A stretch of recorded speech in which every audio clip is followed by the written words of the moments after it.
Welcome to today's live IELTS class. I hope everybody is having a great day so far. Looking forward to a fantastic weekend, staying healthy and strong. Hi Sita, Pudel, good to see you. Good morning to you. It's evening time for me. And in this class, everyone, we are looking at IELTS listening parts 3 and 4, the tougher sections, the tougher parts of the listening, and we're going to go for that band 9. As usual, our lesson is presented to you by aehelp.com. For academic IELTS success, please visit us there. For the general IELTS, check us out at gieltshelp.com. That's generalieltshelp.com. On both of our websites, we have loads and loads of materials to help you improve and get those high band scores. We're going to be using those websites today for our listening. And for our apps, you can get our apps at Academic IELTS Help and General IELTS Help. Just search for those apps on your Play or Apple App Store. And check us out on Instagram, IELTS_AEHelp. IELTS Help, we've got lots of cool stuff. We got some new multiple choice question challenges there for you, specifically for the listening section. Welcome Rashika, honey. Good to see our members joining in. Elsie Breezy, Chris Brown forever, and Hariam Patidar, Vanansia, Jitendra, Supreme, Dalakoti. Good to see many students with me here today. All right, everyone, if you have questions about our services or products or the IELTS exam, just send me an email, adrian@aehelp.com. There's writing and speaking help available on our websites, and you can get our exams from Amazon as well. AE Helps Academic IELTS or G Helps General IELTS. Search for those titles on Amazon, and you can get the electronic or the paper version of our exams. Now, before we get into our listening, and we will do that very quickly here, just one more reminder today about the change in our streaming schedule. So right now, we have this time, and from next week, so tomorrow we have some more classes, but then next week, from May 5th, Cinco de Mayo, we are going to have a new class schedule coming. That will be 12:30 and 14 o'clock Universal Time or GMAT time. Okay, so check that out. All right, here we go. If Jitendra, if the slide is not clear for you, adjust it to 720p. That's what I recommend. Okay. All right. Cool. For your screen resolution, of course. So we're going to get right into listening, and we are starting with part 3. Now you see that we have this titled as section 3, but in fact you will now see part 3 instead of section 3 in the IELTS exam. This is our third exam on our website for those of you that have our premium package. This is our website here at aehelp.com. We are an IELTS registration center for tests as well as British Council agents. And you can get our premium package by clicking that big red button. It's a one-time payment, lifetime access. All right, let's get into our My Student account here. At the top, we'll end the tour. And students, I'm going to play the audio here for the listening. So right now, all I want you to do is listen and answer. Okay, put your answers into a separate document or write them down on a separate sheet. We will go through all of the answers together, okay, at the end. So don't put your answers in the chat because that will confuse students. And if it's quiet for you, then try to use a headset if you have one and turn up the volume. Okay, so I'm going to play the audio, and then afterwards we will go through the answers together and talk strategies. So this is CD 3, track 3 for those of you who have access to our premium courses. Okay, everyone, here we go. Get ready to listen and answer. Now turn to section 3. Take some time to look at questions 21 to 26. Listening section 3. You will hear a public forum discussion between the moderator and two contributors, Dr. Philip McPhee and Dr. Ron Tatum, both political scientists at the local university, talking about the nature of taxes in society.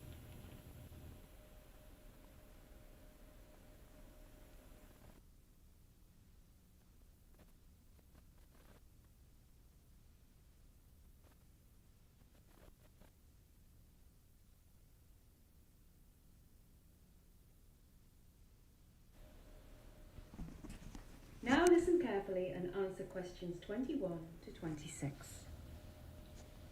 First of all, I would like to thank Dr. McPhee and Dr. Tatum for taking time out of their busy lives to spend this evening with us. Thank you for having us. Dr. McPhee, could you give us a little bit of the history of taxation? Certainly. Taxes have been around almost as long as civilization itself. There are records of taxes being collected by Egyptian pharaohs approximately 5,000 years ago. It was customary to give 20% of your production to the pharaoh, and those who evaded taxes were severely punished. Dr. Tatum, what are the reasons for taxes? Well, there are essentially three major reasons for taxes. The first and most obvious reason is revenue. Governments need money, and taxes fulfill this need. The government then spends this tax revenue on investments that are good for society, such as healthcare, schools and roads. Funding the army would fall under this category as well. The second reason for taxation is for the redistribution of wealth. In simpler terms, this means taking money from the rich and giving it to the poor. Many societies do this out of a belief that it is the responsibility of the government to look after the poor people in society. I'll let Dr. McPhee talk about the final reason for taxation, called repricing. Thank you, Dr. Tatum. Yes, the third main reason for taxation is called repricing, and by this we mean changing the price of a product to a different, generally higher price. This may sound quite strange, but if you bear with me, you'll see that it makes perfect sense. In general, products are allowed to be priced in a free market. That is to say, whoever can provide goods for the lowest price is the most successful. However, there are certain types of goods that we don't allow to go to the free market. In many countries, these are goods like tobacco and alcohol. These goods are subject to a repricing tax, which is used to discourage people from using the product. Also, these repricing taxes help offset the future medical costs associated with the people who use tobacco and alcohol excessively. You now have some time to look at questions 27 to 30.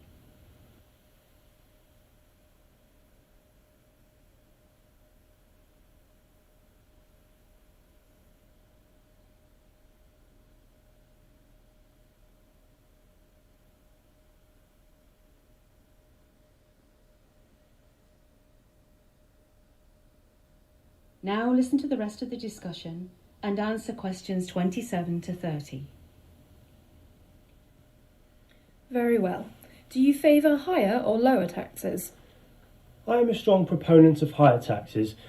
The reason for this is simply that it is easier to make money when you already have money. This gives a massive advantage to those people who may have inherited money or come from rich families, because money is so much easier to gain for these people if used wisely. Taxing them seems only fair and for the greater good. This compensates the poorer sections of society who really have little or no hope to gain financial success. I understand Dr. Tatum's position, but one has to be wary of the fact that if taxes are too high for businesses, then those businesses will leave the country in favour of countries with lower taxes. Of course, it would be nice if we could legislate a worldwide tax structure, but this is simply not attainable. And I'm sure by the time it becomes attainable, companies will likely have opportunities to leave for another planet with more favourable tax structure. Yes, you're right, Dr. McPhee. We must always be mindful of staying competitive. It is like a tightrope we must walk between compensating those less fortunate and being able to stay competitive in the market. Because if we fail to be competitive, then tax revenue will dry up, resulting in no money at all for the lower economic classes. So this is an extremely difficult balancing act. Which leads to my next question. What is the future of taxation? I believe you will see higher taxes in 50 years than there are today, just as we have higher taxes today than 50 years ago. We will need even more money for projects like high-speed transit, new roads, new technologies. Also, with an ageing population, medical costs could soar in the near future, resulting in higher taxes to support this healthcare system. I think the future will be a lot like the present, walking the tightrope as Dr. Tatton mentioned. Where that takes us, I'm not sure. If I had to guess, I'd say higher taxes for the reasons Dr. Tatton outlined. However, another important variable to consider is whether free markets can really be allowed. That is the end of section 3. You will now have half a minute to check your answers. All right, students, and take that half minute to check your answers when they give you that half minute. I'm just going to stop the audio on the website here. And then, of course, if you're listening to the audio directly from the website on your computer or your phone, you're going to get a lot better quality than through my speaker, for sure. All right. So let's go through these questions and answers together. Sharada, I see that you're saying your screen is not that clear. Adjust it to 720p. That might help in your YouTube settings. Okay. So condense it a little bit. All right. So here we go with the first one. So it's write no more than 2 words and or a number for each answer. If an Egyptian's income was 10,000, whatever it is, how much would be given to the pharaoh? Okay, this was a little bit of simple math from comprehension. Be ready for these types of questions, especially in part 3 and part 4. There's a good chance you will get a question like this where you have to do a little bit of logic, a little bit of calculation. Honey, Munjal says it's 2,000 because 20% of 10,000 is 2,000, and 2,000 is the correct answer, okay? So Mandeep, not 20%. Kamal, not 20%, because they give you the number. If the Egyptian's income was 10,000, how much? Not what percent would be given to the pharaoh, but how much would be given to the pharaoh. You really have to, in the IELTS, pay attention to the question just as much as the audio, especially in part 3 and part 4. So here, the correct answer is definitely 2,000, because 2,000 is 20% of 10,000. Okay. All right. The first reason mentioned for tax is what? And again, logic can really help you with the answers. When I did my IELTS exam, I actually missed, I think, 2 questions, and I was able to figure them out just by logic. Okay. Rashika says the first reason is revenue. It's the income for the government, right? Another way to say income is revenue. You should use the word that's used by the people in the audio, and that is revenue. Make sure you have correct spelling. If you don't know the spelling, don't panic. Just write it down, and you might get some help later in the questions to spell it correctly. Okay? So good job, Prathamesh, Shivam, Mandeep. Nicely done. Okay? So revenue. 23. The second reason for taxes is known as something. Takes money from the rich and gives it to the poor. You could say it's the Robin Hood of the taxes, or that's the concept anyway. Doesn't always quite work that way, but that's the idea. So what's the second reason for taxes? Ayman Shavai says it's redistribution. Very nice, Navneet. Vishnu, good job. So yeah, it's redistribution, right?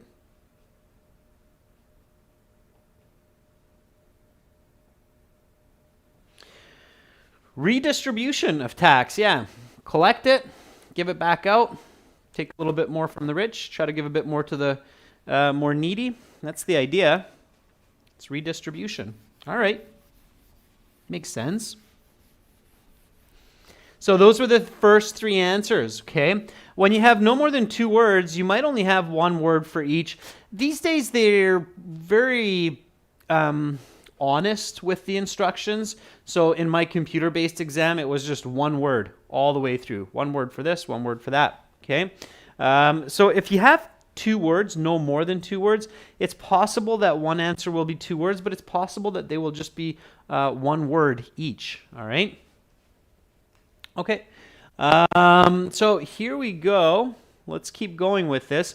Now, the next question was a flowchart completion, and you had A, B, C, D, E, F. You only need the letter. You do not need the word. So this third reason for taxes was something. We're going to get to that. I don't want to give you the answer, but you ended up with this flowchart here, and they really nicely explain this. So you have the product, and the product could be either this or this. A product is some kind of a good, okay? And for 24, whatever the product is allowed to go to the free market. So revenue is not a product. Alcohol is a product. Redistribution is not a product. Repricing. General goods, those are products. And production. So there's only 2 letters here that could be 24, either B or E. Okay? Mandeep Singh says, well, it's got to be E. It's got to be general goods that are allowed to go to the free market. And you're absolutely correct, Mandeep. Prathamesh, yeah, it's E. So general goods are allowed to go to the free market. Computers, toys, and lots more, clothing, and so on, right? However, there are other types of products. Now, if you got this one, you should be able to figure out number 25 quite quickly because there's really only one other product here, and that's B, that's alcohol. So 25 should be B, right? Which is alcohol. Product, general goods, product, alcohol. And alcohol is subject to a something tax. And that was the third reason for taxes. And hopefully all of you got that. That was D, the repricing tax. Okay? So they very clearly explain that certain goods have a type of tax called a repricing tax, such as alcohol, or such as gasoline as well. Gasoline has petrol. Fuel has a repricing tax. Again, IELTS is a thinking question, right? So you have to think about these. Why does fuel, why does gas, diesel, all of that, why does it have a repricing tax? Because it damages the environment, right? So tobacco, alcohol causes damage to our health, which costs society money in the form of hospitals. Diesel, petrol, gas, they cause damage to the environment, which needs to be cleaned up or which needs to be managed. So that costs extra money. So there's a repricing tax on those types of products. Okay, now here we had this multiple choice question. And here you really want to pay attention for the answers. Don't just stare at these because it's 3. And each one is worth 1 point. 27, 28, 29. So you have 3 points here. You have 3 wrong answers, 3 correct answers. With this type of question, really pay attention to the question itself. So which 3 of the following are arguments given in favor of lower taxes? So this is a very important part of the question, okay? Not higher taxes, but lower taxes. So let's take a look. It's easier to make money when you are already rich. That would be an argument for higher taxes. So I know that that one's not going to be correct. So that's logically it's wrong, okay? Mandeep saying 27, one could be C. Inheriting money requires no hard work. I don't think so. They didn't really talk about inheriting money. I don't think so. Businesses will leave the country if taxed too harshly. Is that true? So even if you don't listen to the audio, is it true that businesses will leave the country if they're taxed? Yeah, absolutely. So that looks like a good answer, just at first glance, okay? A country must be able to stay competitive in the global market. I'm pretty sure that was given, right? So that was one of the points the man said, one of the professors. They said the country has to be competitive, right? Okay. These will not be in order, Blueberry. Okay. So these kinds of questions, be really, really careful, students. The IELTS listening for some question types like this one is not necessarily in order. Okay. When I did my exam, I did an official exam in February. And when I did my exam, there was a question in part 3, exactly like this, but it was a different type of question where you had to organize different pieces into a flow chart, and definitely it was not in order in the audio. So you had to listen to kind of more information and then figure out what goes where. So a worldwide tax structure can be implemented. I don't know, maybe. Lower taxes in the end up benefiting everyone, including the poor. I remember that was also an argument that was given. So those are your 3 correct answers for this one. B, B, D, and F. And these do not have to be in order on your answer sheet. Okay, so these, because they might not come in the order that you're hearing in the audio, you don't have to have them in order on your answer sheet. So it can be FDB, DFB, DBF. Doesn't matter as long as you're getting them correct. Okay. All right. So B, D, and F. Those were the correct answers. All right. Next question, last one for part 3. Let's do this. Okay, here we go.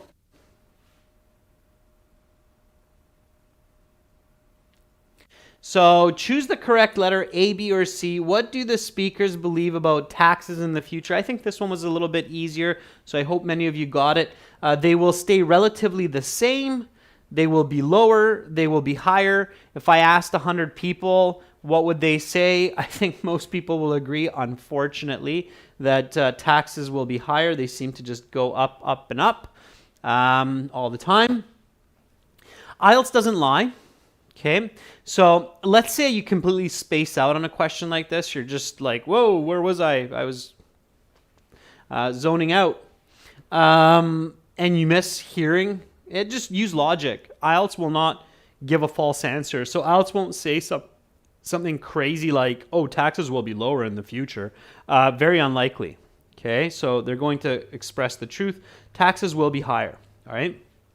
So again, if you miss a question, don't panic. Use logic. That can help you a lot. Okay. Manju says I got 8 out of 10. Rashika got 7 out of 10. That's good. Students, for part 3 and part 4, your goal is basically 6 or more. Okay. You want to get at least 6 or more on part 3, part 4. If you can do that, then you have a good chance of getting a nice high band score overall. Okay. So if you got more than 6 of these correct, you are definitely on the right track. Okay. All right. We've got one more part left. We've got part 4 left. Let's do that now. Let's do that together. Same way as part 3. So listen, answer. Don't put your answer. Do not put your answer into the chat.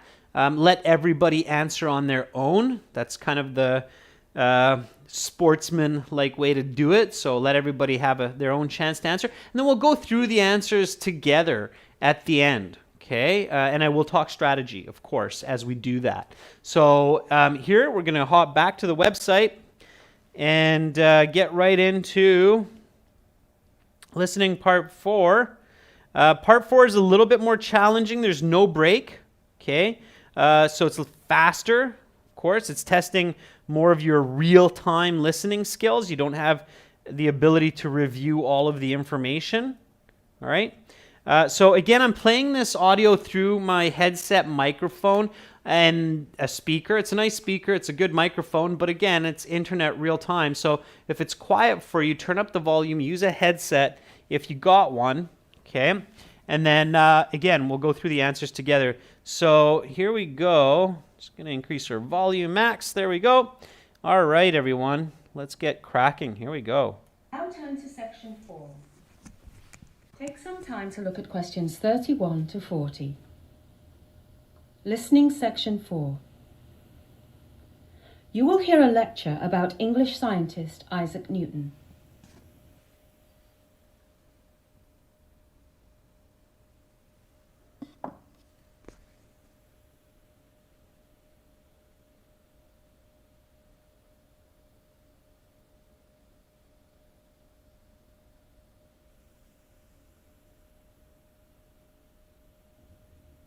Now listen carefully and answer questions 31 to 40. Today we are going to discuss the life and achievements of the famous English scientist Sir Isaac Newton. Many consider Newton to be the most brilliant man to have ever lived, and many consider his achievements the greatest ever achieved by one man. Newton himself was not so sure, as he famously told his followers, "If I have seen further, it is by standing on the shoulders of giants." While it may be true that he built upon the foundation of scientists before him, he still managed to see further than anyone else had, and to this day his accomplishments stand the test of time. Isaac Newton was born in England in 1643. He studied at the King's School in Grantham from age 12 to 17. After leaving school, his mother tried to make him into a farmer, but that was not going to be sufficient for young Isaac. A year later, in 1661, on the recommendation of one of his teachers at the King's School in Grantham, Newton was admitted to Trinity College in Cambridge, where he eventually became a teacher 6 years later. Newton is perhaps most famous for his work on gravity. A well-known story says that Newton realized the nature of gravity while he was sitting under a tree and an apple fell on his head. This story may or may not be true, but the underlying principle is valuable. Newton made the astonishing discovery that the same force that makes an apple fall to the earth also makes the earth revolve around the sun and the moon revolve around the earth. Until this time, scientists such as René Descartes and Gottfried Leibniz had believed that the planets moved in some sort of matter, something they called an ether. Newton demonstrated that no such ether was required. Descartes and Leibniz also had little explanation for why apples fall to the earth. Newton's theory accounted for this almost perfectly. During the 20th century, Newton's theory came under attack by the German physicist Albert Einstein, whose theory of relativity was said to replace Newton's theory of gravitation. This is simply not true. Einstein's theory is a landmark achievement in science, but it did not replace Newton's theory, it merely improved it. To picture this, think of a smooth ball, perhaps a billiard ball. In this experiment of the mind, Newton tells us that the ball is smooth. However, Einstein says that the ball has small imperfections, dents, cuts, and scrapes. Who is right? The answer is both of them. Newton is correct on a macroscopic scale. When we look at the ball from a distance, the ball is smooth. However, Einstein is correct as well. The ball does have imperfections. He is correct on a macroscopic and a microscopic scale. Another of Newton's important achievements is the reflecting telescope.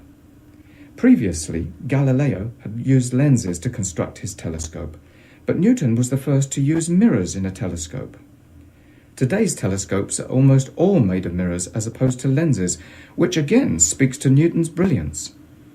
There are a number of reasons the mirror is an improvement over the lens in telescopes.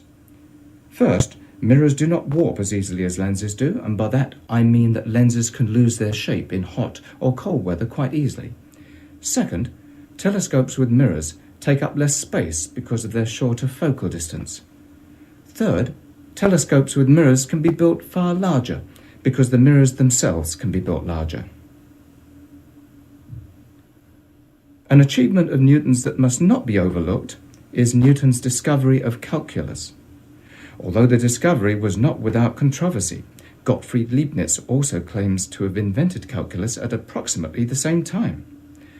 Nobody really knows the truth, but it is accepted that they discovered it separately. In any case, it was a brilliant achievement by both scientists. Newton died in March 1727, and his body was laid to rest at Westminster Abbey in London, in a famous above-ground tomb. He was 84. That is the end of section 4. You will now have half a minute to check your answers.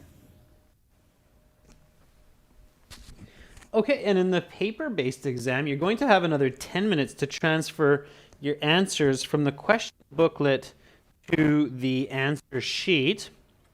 Okay, let me just quickly cut back to the website and stop our audio here. All right, that was coming from our third practice exam on our website. All right, and then we'll go through the answers together, and I'll talk a little bit of strategy. So the first question here, now, of course, no breaks. Isaac Newton was born in 1643. Pay attention to this number because it will help you to locate your position in the audio, okay? So numbers and names are really good for that when you have this kind of a flow chart. Okay, studies at King's School in Grantham from the age of something to something. Now, this is just one question, so be careful, especially those of you doing the paper-based exam. All right, so Honey says, and Navneet say that that's from the age of 12 to 17. Yeah, absolutely. So in space 31 in your answer sheet, just put 12, 17, and you are good to go. All right, okay. Fantastic. So, two numbers. That's all you need for that. Don't write words. Words, if you have a spelling mistake, it gets marked wrong. Okay? So, all right. Then, Isaac Newton leaves school, and his mother attempts to make him a what? Vanancia says a farmer. Jatin agrees, and most people agree. Yeah, that's great. Yeah, it is a farmer. Yeah, so Mom wanted Isaac to be a farmer. But Isaac was not big into farming. Obviously, he liked books a little bit more, which is definitely a positive for human technological evolution. 1661, on the recommendation of his teachers, admitted to Trinity College in Cambridge. 6 years after beginning, Newton becomes a something there. So what does Newton become? Instead of a farmer, Newton becomes a teacher. Very good. Yeah. Excellent. So far so good. These weren't too bad. Let's keep going.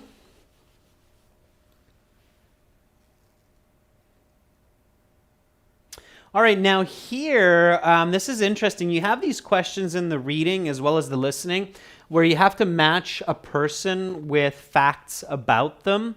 And I think that's such an important part of English or communication for the IELTS because that's what we often do in society. We talk about people and we have to kind of understand and follow who is doing what, right? Like in a company, who is responsible for what in the company. So it's no surprise that IELTS really likes these types of questions. You have to use logic. You have to really visualize. You had 4 people here. You had Galileo, Newton, Descartes and Leibniz, and Einstein. Galileo, Italian, of course. Newton, British. Descartes, French. Leibniz, German.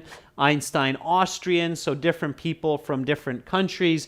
Very famous individuals in history. All right. So A, B, C, or D for this one. Believed that planets move in some kind of an ether, like a liquid or something. Nurmuk Samad says it's 34. That's C, Descartes and Leibniz. Yeah, Navneet agrees. Absolutely, I agree as well. It was C. So Descartes and Leibniz believed that the planets were kind of like cereal balls in milk, kind of just floating around, right? Or if somebody knows bubble tea, kind of like the little pellets floating around in the bubble tea. All right, number 35, developed a theory which was thought to replace the earlier theory of gravity.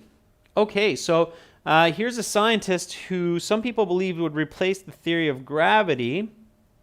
And there's really only one person that we can think of for that one. Did anybody get that? So number 35. Honey says, that's Einstein, Albert Einstein. Yeah, so Albert Einstein's theory of relativity, right? D, theory of relativity, E equals mc squared. Okay, 36. In the experiment of the mind, tells us the billiard ball is smooth. All right, so according to that analogy given by the professor about these two scientists, hopefully you remembered that it was either Newton or Einstein, right? In this explanation or in this analogy. The billiard ball is smooth. Was it either Newton or was it Einstein? Very good for those of you who caught that it was Newton. Yeah, Navneet, Gautam, Ayman, yeah, it was Newton. So according to Newton's theory of gravity, the billiard ball, according to his theory, is smooth. According to Einstein's theory, it has imperfections, dents, scrapes, and so on. Okay, now here, be really careful with negative words, not. So this is number 37, used not mirrors, but lenses. So simply put, used lenses. In the construction of the telescope, who used lenses? Mamat Muradov says that was Galileo, which for his time was a great advancement in technology. Absolutely. So Galileo, the earliest of these people, I believe way back in the 14th, in late 1400s, Galileo, 1500s, early 1500s. Yeah, Galileo. So C, D, B, and A. By the way, looking at a question like this, I'm sure that many of you are reminded that for the IELTS, it's really good to do a review of some grade 11, grade 12 science topics, history topics. Those can certainly help. And when you're doing that, do the review in English, right? So go online and search for some topics that are popular in high school in the UK or in Canada, Australia, and do a little bit of reading. And you'll probably find some lectures too, like high school lectures from teachers. And hey, you might even have a little bit of fun reviewing that kind of information or getting a bit of insight into what kind of topics are common knowledge for people in the UK or in Australia or in Canada. Okay. Charmin, thanks for the feedback. That's great. I appreciate that. Okay, so 38, 39, two questions here. A little bit more about these telescopes. So telescopes with lenses cannot be built as large as telescopes with mirrors because large lenses tend to something. Okay, so they gave two different answers. Okay, Rashika says lose, but lose what, Rashika? You have to finish this. It's no more than 2 words. Okay, so lose is not enough. They tend to lose, and then you're missing your noun. Yeah, lose shape. Okay, Prathamesh, so lose shape, or there was another word that they gave. So lose shape, not loose, but lose shape. Okay, hopeless romantic, careful with your spelling. It's lose shape. Lose, not sharp. Gursajan. Or Sadesh says warp. Yeah, that was the other word.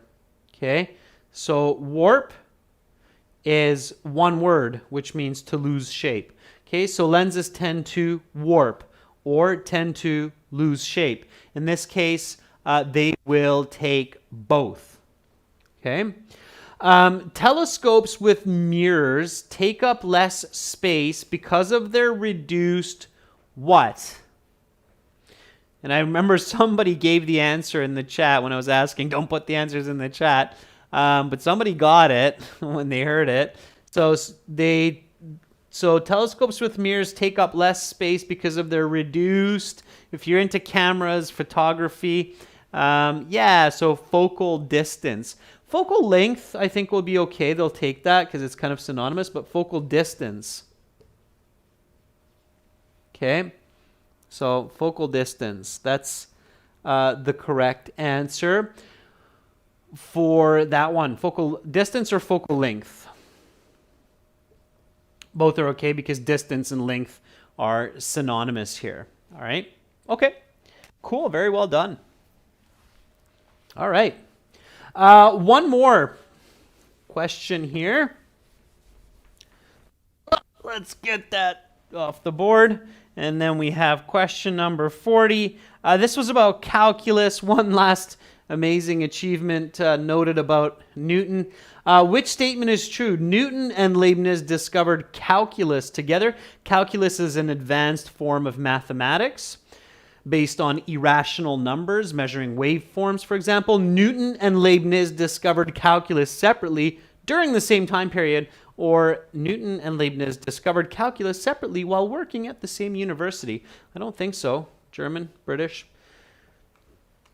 B it is. Very good. All right, lots of B's. Manju, Rujan, yeah. B is the correct answer. They discovered it separately, roughly at the same time. Okay, fantastic. All right, everyone. So now I've got a question for you. How did you do? What was your total score? What did you get out of 40? Okay, what was your score out of 40? You can check your band score on our website. So I'm going to show you where when you give me your scores. So on our website, at the very, very bottom, anywhere you go, you can navigate here. You'll find this score calculator right there. Okay, so there's that score calculator. And we're going to open that up. And then the score calculator is here. Use the general IELTS one for general IELTS. That's this website here with the green background, gieltshelp.com. And then here, we can put the score in. Prathamesh says 37 from yesterday's and today's class. So Prathamesh, that would be a band 8.5. Gur Sajan says 31. 31 is a band 7. Okay. Rahul says 18 out of 30. I missed the first part though. All right, no worries, Rahul. Go back and do it. Manpreet says I got 30 out of 40. It's not bad. 30 out of 40 is still a band 7. Okay. Viral Goti, 32. Yeah, I think it's 7. Yeah, it's 7.5. Goti, 32. Okay. Honey says 35. 35 is an 8. So that's well done. Okay. Okay, everyone. So that's where you can go. Now, on our websites, this is our General IELTS website here. I highly recommend joining our premium package. It really doesn't cost a lot. Our goal is really not to get a lot of money from one person, but to get a little bit from many people so we can help many people. So we've got tons and tons of videos, original practice exams, apps, and lots of other tools to help you for a relatively cheap cost. You just click that big red button to join our premium package. It's a one-time payment for lifetime access or until you pass your IELTS exam. Whichever comes first, hopefully it's not the lifetime access. All right, everyone. That's it for today's lesson. Great job being here and paying attention in yesterday's and today's class for this listening. I will be back tomorrow at the same time with a speaking part 2 cue card exercise where everybody can join the chat, and members, just a reminder that the earlier class will be a Q&A session, so questions and answers, okay? Andre, good to see you in the class. All right, everyone, that's it for now. I hope you enjoyed the class. I hope you picked up some new information, new strategies and language to help you get those higher band scores. My name is Adrian. I'm signing out from beautiful Victoria on the west coast of Canada for now. Hopefully, I will catch you all again tomorrow. Much love to everyone. Bye.